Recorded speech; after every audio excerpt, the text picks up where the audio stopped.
How about this one? You want this one? That one looks more cool.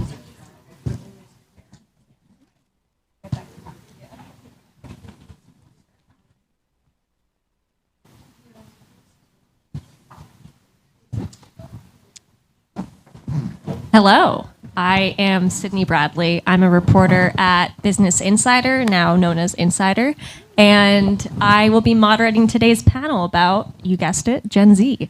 And we have a great lineup today. We have here Nina Mishkin, Director of Brand Strategy at Snap. And then we have Myja Gary, Corporate Communications Manager at Zoom. I don't know if you've ever heard of Zoom. And then we have Carlyle Rickenmann, Associate Account Executive at 160/90. And then at the end, we have Sarah Miller, Vice President and Strategic Planner at Tierney. So we're going to get this started. I wrote down my questions on paper. Not very Gen Z of me. I am Gen Z, to clarify. I am right on the cusp, so you can't say no. All right. In what ways are you working to close the gap between Gen Z and previous generations within the workplace? We can start with, who would like to start? Myja, would you like to start with Zoom or? Yeah, sure. Why not? Well, hopefully you guys have heard of Zoom or have used it at some point.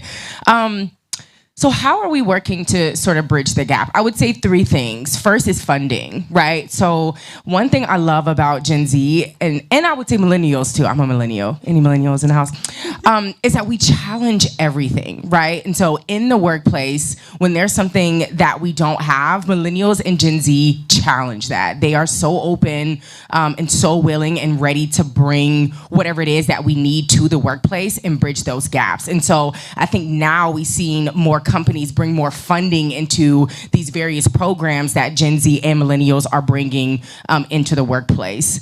Secondly, I would say it's freedom, right? So we've seen this level of kind of intern, social media intern turn into this full-time role or full-time team of roles. And so I think with that comes a lot of freedom, right? Like we have passed that social media sort of technology torch over to Gen Z and have allowed them freedom to do whatever it is that they want to do regarding sort of social media. And so giving them that freedom. And then lastly, I would say is financial equity, right? We're paying these folks now. I think, Gen Z millennials, we are coming into the workplace and we're like, this is what we want and we're not settling for less. And so, I think it's also understanding that there are so many other companies that want these folks, right? That want to give these folks, what they're worth when we think of, Gen Z and millennials. So I would say that's how we're sort of bridging the gap is funding, freedom, and then financial equity. I think too, Gen Z is actually helping teach us how to bridge the gap. So we millennials also, the pandemic was obviously completely career changing for everyone, just learning how to adapt virtually, taking care of kids at home. A lot of Gen Z is coming in and this is the first opportunity to work at all. They came in hybrid. They're teaching us how to be flexible. And I know a lot of companies, our agency included, are really pushing this kind of flexible work environment, this hybrid work, but that doesn't mean remote work. And we've seen a lot of our Gen Z team are the people showing us how to do that. They actually do show up in the office. They actually want to show up in the office. So kind of setting the stage for really what flexible means and having us, older generations kind of lean into that and take their lead. Are you calling us old? I am. I'm an elder millennial, actually. I'm on the cusp on the other end. So. There's an article recently in Business Insider that was very, very controversial on Twitter saying Gen Z actually hates working from home, which I don't even know if I am. I do hate working from home, but I also hate going to the office. I don't know. I'm conflicted. That leads us into the next question, which more than ever, Gen Z professionals are highly prioritizing balanced work lives and what that means that allow them to maintain a sense of freedom and mental health stability. How are you approaching and updating your company culture to support this?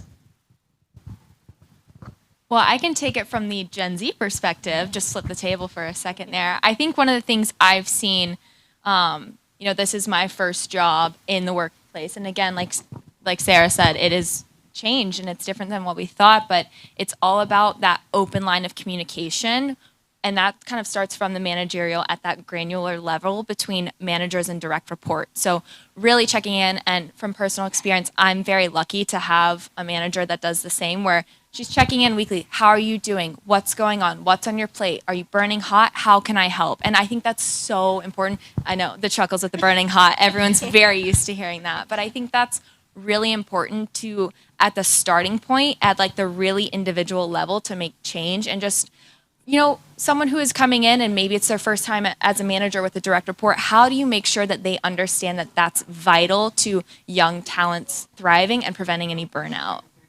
Yeah, that was good. I'd like to kind of piggyback off of that too. First of all, taking burning hot back to Zoom. But one thing I really love about Zoom is that it's really, really employee centric. And we have a relatively young sort of employee base. But one of my favorite initiatives that we've implemented at Zoom is called No Internal Meetings Wednesday. And so we took a lot of feedback from our engagement surveys and different surveys within the company and feedback within the company. And so a lot of our employees were, giving feedback about burnout and being overwhelmed, and just the amount of meetings that was sort of resulting in a decrease in productivity. And so we implemented this, we tried it out, and it worked. And so we have this idea of No Internal Meetings Wednesday. So Wednesday is your day to, whether that's take a mental health day, work on, work that may be backed up for you, catch up on any work that you have. And so that's your time to use for you. And so that's one thing I love that we're doing at my company. I think all of this too is really getting feedback and starting to think about how do you build an inclusive culture and bring different voices into the formation of that culture. So something we talk a lot about in my organization is, what is the kind of team that you want to build? Do you want no meetings Wednesdays, or no internal meetings Wednesdays, or what works for us? And what we hear back a lot is like feeling flexible, but also feeling empowered, understanding what the expectations of the role are, and then how do we create some ownership for individuals when maybe you don't have that forced structure of coming into the office every day that millennials like me, you get kind of indoctrinated into your 9 to 5 and what's expected, and you see it modeled all around you. So now that we're shifting what the workplace really looks like, I think inclusivity and making sure that there's forums that people can choose to join or not. I find a lot of people on my team, I'm like, come to office hours or come to a meeting where we're going to talk about how do we want to, structure our days, or what are some pain points. Some people are there accepting the invitation, really excited to make their voices heard. And sometimes we have to find other ways to bring people in. But that's a big, I would say, priority for me, because I think that creating an inclusive culture really starts to put that practicing what you preach mentality into the workplace. Yeah, inclusivity and open conversations is very important. How do you, within the workplace, set up times and structure for those open conversations and making sure that you are meeting the needs and expectations of Gen Z employees? And Carlyle, as a Gen Z, what type of structure do you like to see, and what makes you feel heard and supported? Oh, I guess that means I'm going to start off. Tell us what you need. I think the thing I have experienced the most, that I felt the most rewarded by, is being given that, I'd say, one, exposure to opportunity. Having a small team that I work on in my agency, I'm on the account side. So we're like a fun, 5 to 7 person scrappy group that works together. And having someone who is senior look at you and say, hey, I want you to take the first stab at this press release. I want you to take a try at this strategy.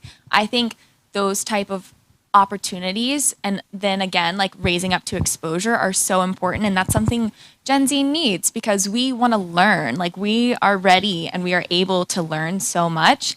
And I think that can transcend not only with your specific work and your specific day-to-day, but how can you do that outside of just your day-to-day with either employee resource groups, or one thing I really love that I get to work on is 160/90 is part of the Endeavor Network, which is WME, IMG, Art and Commerce, a great group of companies. And we have this thing called architecture.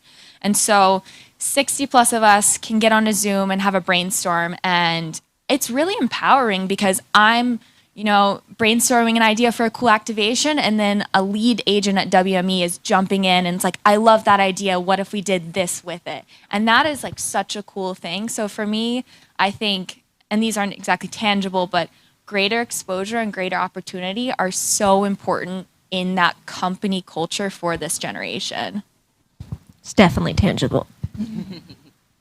But I think also knowing that there's not a right way to do things. So I think there's a lot of that's some of the, I would say, misperceptions that I see from new team members who are coming in. If maybe it is their first job out of college and they're like, okay, what's the right way to make this deck? What's the right way to present to clients? What's the right? So really encouraging and making it clear to anybody who's in our org, in our company, or anybody we come across, which is like, you have a place and your place has a unique value, and we want to hear your unique ideas. We want to hear what is authentic to you, what resonates to you. At Snap, like, so much of what my team does is like, what do you do as Snapchatters on the platform? What do you like? What are the kind of ads that are exciting to you? When we think about opening the camera and creating AR experiences, what makes you actually want to spend time with a piece of content from a brand?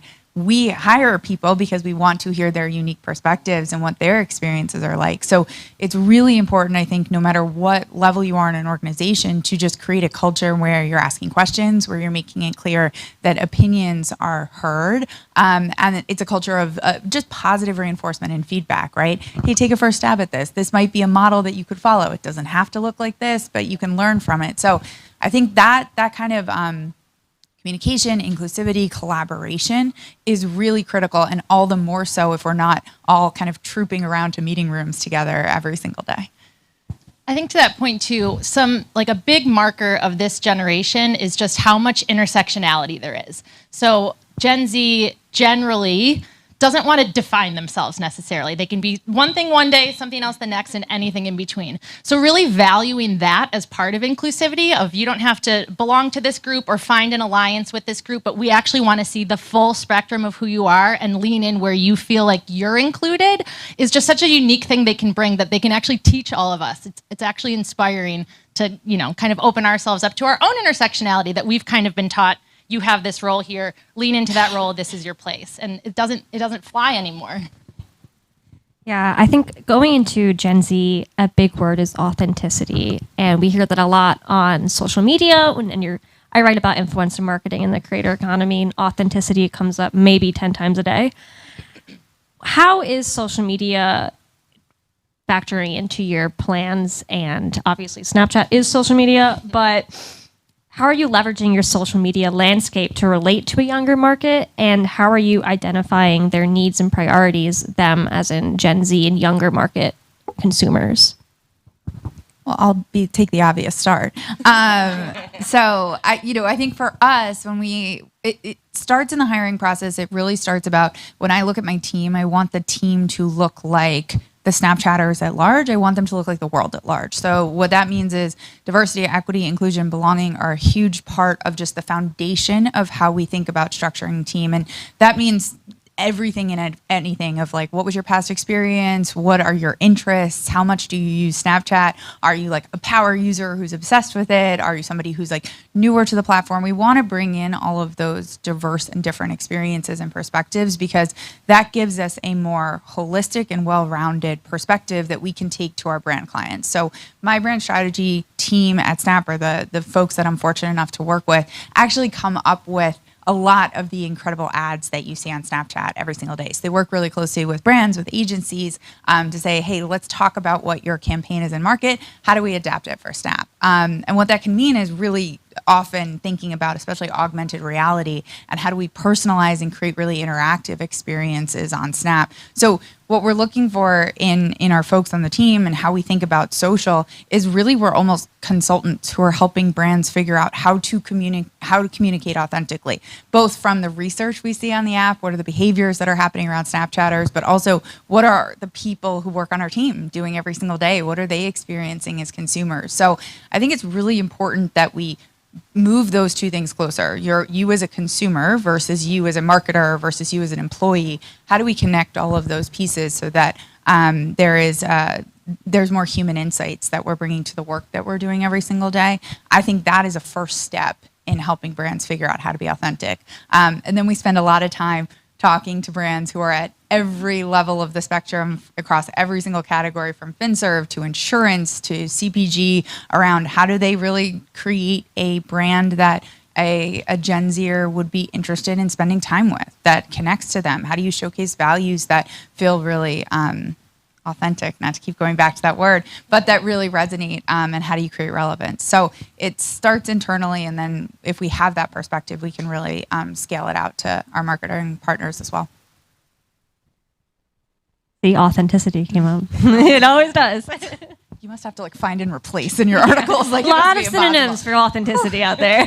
I need to hear the list. I was going to say community management is really underrated too. And I think that's something a lot of brands miss. They have an advertising spend. They might hear, a mix of organic and paid is the way to go, but the organic sometimes tends to fall by the wayside. So I think Gen Zs, they are the people who will call you out if you're not authentic. And one of the ways to do that is to show up one way in advertising and show up a different way in your community. So like, we're coming for the community. We understand if you are entering a social space, you are entering a part of a social community. You have to be engaged, not just in your ads or when you're talking directly to consumers, but on other brands' channels and with your users in their communities too. I also feel like we've seen content really shift to be very educational now, and I think that's been something that Gen Z especially engages with. Thinking back to Endeavor's impact group, I remember this is really how I figured out about the company, and again, a big bridge into the entertainment space, which I had no connections to, no knowledge of, was their summer series and their next series, which is all about people who don't have an understanding of this industry, giving them access to top executives with webinars, with educational segments. So I think that is a really important thing that this generation is really passionate about too, because it's bridging that gap in more ways than one.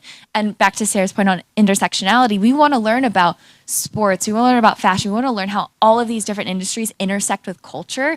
And so how can we learn that and then apply that moving forward? I would say, to kind of piggyback off of, I think, what everyone has said, I think authenticity also is very aligned with inclusivity, kind of going back to what you were saying. And I'm a firm believer that representation matters. And so I work more so in the internal side of Zoom, but we work cross-functionally with our social team. And so it's a very diverse group of folks working in social. And so I believe the girl who leads our social team is Gen Z. But then on her team, there's a millennial, there's older folks on the team, there's more, we like to call them seasoned employees that are on the team. And so I think going back to what you were saying is about having that unique perspective, right? That these are real people sharing real stories. And so I think we are aligning, what's happening in their personal lives and then bringing it to the workplace and then kind of crossing those two on social. And then that's where that authenticity comes from. And then one other thing I think that really resonated with me that you said was that community management piece. And so at Zoom, we have sort of an inside first mentality. And I think it's really just about being about what you speak about. And so, I think we see that now, going back to what you were saying about Gen Z, calling these companies out, when these tech companies and these big corporations are making these announcements and these, these funding partnerships and so on and so forth. And then, the inside is totally different from what you're speaking on the outside. And so I think, like you said, that community management is really important, is having an inside first dynamic, having an inside first mentality, so that you are about what you speak about. And I think that can also influence how you're authentic, right? So if you're a brand trying to figure out how to authentically communicate with Gen Z, go talk to Gen Z employees who work at your company and say, like, hey, how do you feel about our service? Like, what product is resonating with you? When you think about our brand, what words come to mind, right? That's the way to be able to actually create an authentic toehold or connection to a new audience. It's not about some meeting room in a corporate tower or somebody deciding, I think this feels Gen Z. We need to make sure, and that's where that representation matters, those open communication matters, that influence and that inclusivity. Again, if that's part of your culture, that's going to extend to whether it's internal communication that you're doing, external communication, marketing, et cetera. Yeah, thinking into the future of what content creation and social media is going to look like, obviously Gen Z has a big influence over what is trending, what is consumable, what is getting VC backing. Where do you think content will be heading in the next 10 years, and how will marketing also follow suit? I was really excited about this question, so I'm going to go ahead and jump in. Do it. Going back to Sarah's point about community, I really think we're going to see a shift or just an amplification of that community aspect of social media. It's really taken a turn, especially when I think of like the Instagram, make it about photos again. Like we saw how everyone wants to be connected again. And so how do we, really emphasize that in our social? How do we make it where we're really connecting with the consumers? I also can see like where we are right now with influencers and content creators potentially shifting to be where brands don't use that middleman anymore and jump to the consumers. And so is there some way that, they're going to like really dive in or like create unique groups? We're seeing all these different new social platforms come out, from Geneva to Clubhouse, for open conversations. And so I can see that being something that we really see in the future in the next 10 years. And how can we maybe even have influencers become community managers themselves? Can they really take their own groups? And, I think about 160 has their own influencer department. Do we rebrand that as a community department? Like, is that how we communicate with consumers in the future? I think that's so smart. It's funny when you talk about Gen Z, we have all these attitudinal behaviors and we know about them as a generation, who they are. But in 10 years, they're going to be in a totally different life stage. So like, think of who Gen Z is going to be as parents. They're going to demand a lot. No, not yet. So scared of that. We also know more Gen Zers aren't going to have kids, but there will be parents. And I think Gen Z are the people who are showing up to demand more. They demand more for themselves now, and they're going to demand more for their kids. So like, how will the evolution of who they're talking to and how they're finding their communities change when they have these like really strong ideals, but also kind of demands? I think one thing we're already seeing happening on Snap, and Snap has 90% of the 13 to 24-year-olds like in the US and across multiple countries, is we look at what they're doing in the camera and what Gen Z, how they're using it as a form of communication for groups, for building communities, and for other things. What is so exciting for me, and frankly, one of the big reasons why as a creative and as a marketer, I love working at Snap, is the opportunities with augmented reality to actually put a consumer into your brand story, to let them actually touch, feel, try on your products. Like, that's a new level of utility, and I think a new level of value that is a totally different value exchange than we're used to in marketing, right? Marketing is a very kind of like, consumers will receive a message. Consumers will decide whether or not they'll kind of pay attention to somewhat. They're in a lean back state, but being able to actually choose to interact. I want to see what this color Nike looks like on my feet before I buy it. I want to see what Apple, how they actually recycle all of those boxes when I get a new iPhone. What does that actually mean? All of these values are really important to me. So that idea of being able to participate in a brand story, to be able to participate in the values, kind of test them out for size, try them on to see whether or not they authentically align to what we care about.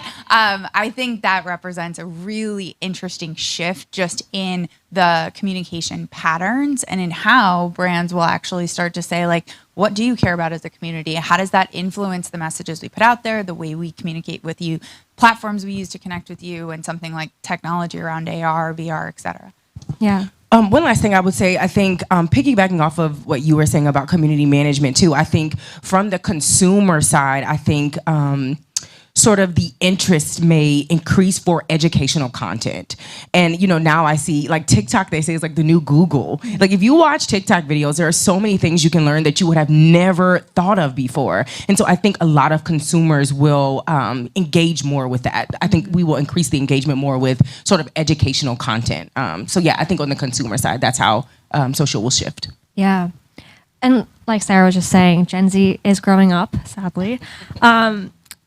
A lot of them are going to start looking for jobs, and right now particularly is a stressful market. What advice would you offer to early professionals and Gen Zs graduating college right now, thinking about how to enter this workforce and how to own their expertise and qualities as a generation that's grown up on social media? I'll start. What I typically say to, whether I'm talking to interns, whether I'm talking to different kids who are in college, whatever kind of groups I'm in front of, is like, take whatever first opportunity you can where you feel like you're going to learn the most. So I think like lean into that learning mentality that you have across your life, and really think about like your first job is probably definitely not going to be your final job, right? I remember, again, I'm a millennial, but there were how many articles were written about like millennials are going to have more jobs than their parents ever had in like their entire lifetime. So we're past that. We understand that that's going to happen now. So just go to a place where you feel really empowered. Go to a place where you feel like you can learn the most. Go to a place where you can stretch your skills, where you feel like you can be brought in to different rooms. And I think that is the best way to decide, what do you like? What do you not like? How do you set yourself up for success? But a place where you feel valued and that the culture feels aligned to what you care about. Yeah, that was good. I think, and to piggyback off of that, I would say to Gen Z, like, don't get stuck. I feel like it takes I'm not going to say long. I think it's a process to figuring out who you are, discovering who you are, what you love, what you like, what you enjoy. And so a lot of times we can get stuck in a specific major in school. We can get stuck in a specific industry or in a specific job. And I think it's so important to just try things out. Like, that's how you figure out, like I said, what you love, what you enjoy doing, discover, who you really are. Because a lot of times, we can see things, we can hear about things, and it's like, oh, I'd love to do that. Or I think I'd love something. And then you get in it and you're like, oh, absolutely not. This is not for me. But the thing about it is, I think that's the beauty in it. When you try things out, even if it's something that you thought you may have loved, and then you get there and you're like, this is not for me, then you figure out, okay, process of elimination, moving on to the next new thing. And so I think, that's my biggest piece of advice is, like, don't get stuck. Try things out, experience things, travel, try new food, get on TikTok and find the new restaurants and, discover who you are, and understand that it's a process to doing that. I feel like Myja's speaking to me right now as someone who went into college wanting to do sports broadcast and walked out in PR. So I understand that discovery phase. And I really agree that patience is so important in this process, not only from the discovery portion, but also just the application process. It's grueling and there's a lot going on right now. And not me. But this is something I tell everyone too. It's like, I remember like everyone I know who worked in like the financial space had a job in September of our senior year. And I'm sitting there freaking out because I didn't. But it all works out. Like, the reason that you need patience is because you're in that discovery phase and that you're going to find the right thing for you.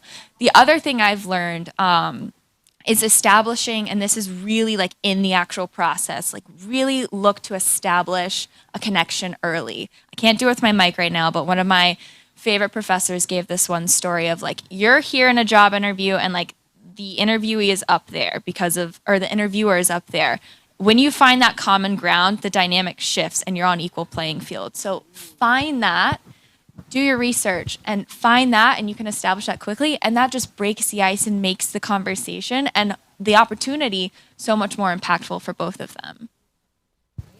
I love that. There's nothing to add here, except that I do think exactly what you were saying. There's just so much life out there. People want you to come as yourself with interests and hobbies and passion, and just putting your resume out there of everything you've learned in school or internships you've had doesn't really do that. So like, come as your full self and bring your passions to the front. At the end of the day, people want to hire people they want to work with, and they want to work with people who are enthusiastic and fun and smart, obviously, but you can show your smarts not through just what you did, but how you react to questions when you're interviewing, or how you show your interests have led you to different places that are creative and fun. In other words, be authentic. Be authentic. Well, thank you all so much. This was a great conversation.